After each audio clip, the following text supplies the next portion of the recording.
So what we're going to do today is use macros to convert this mailing list to a database list. So we'll start by just recording a macro and calling it convert data to table. Short key will be Control-T. Stop that recording and we'll just take a look at the code right now. We'll delete what we have.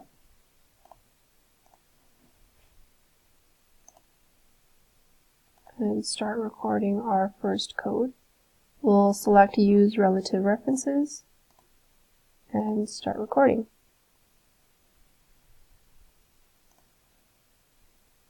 We'll select the first set of data for the first person, copy it, paste it using paste special and transpose so the data is found horizontally instead of vertically. We'll scroll down to the next person and do the same thing.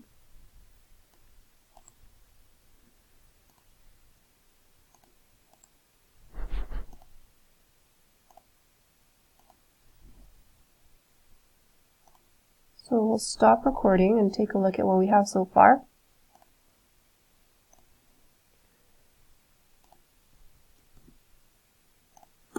You see that this section repeats because of the second person that we copy and pasted. So we can delete the repetition and just type in do until is empty for an active cell. This will tell the code to end once it reaches the end of our mailing list. We also added loop here so that this code repeats for all of the different people within the list. So we'll delete what we have right now.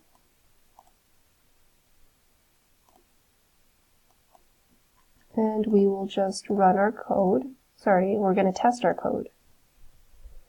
And we'll go through each step by pressing Shift F8 and just watch our code work.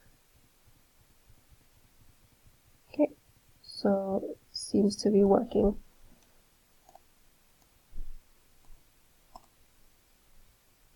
Okay, so we'll delete that data and we'll do the second step. Oh, sorry. First, we're going to run this section of code.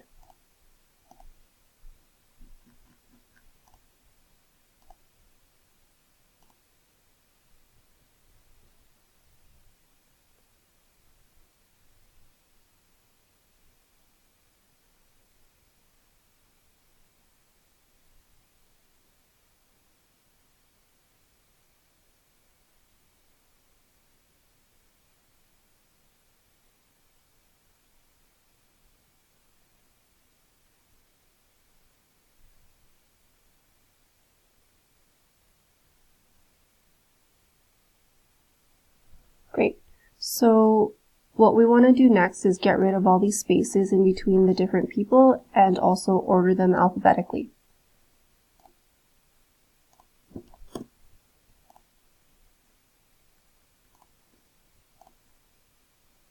We'll do that by recording a new set of macros.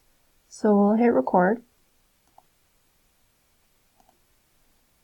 And we'll select all of the data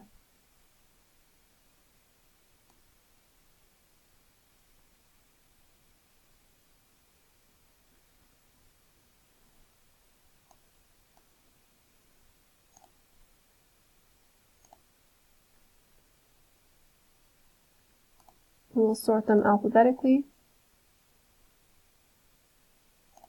Select the first row, and we're going to insert a row on top of that so that we can enter the titles.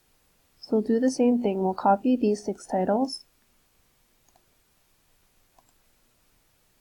paste it so that the titles are transposed, and we also want to left align them. And just to expand all the cells so we can see the information, and end our recording.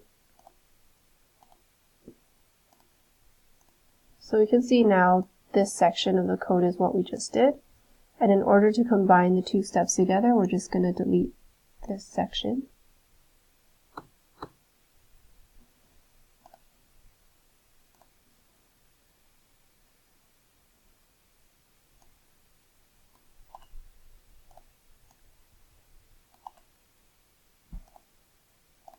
And now we'll run our entire code.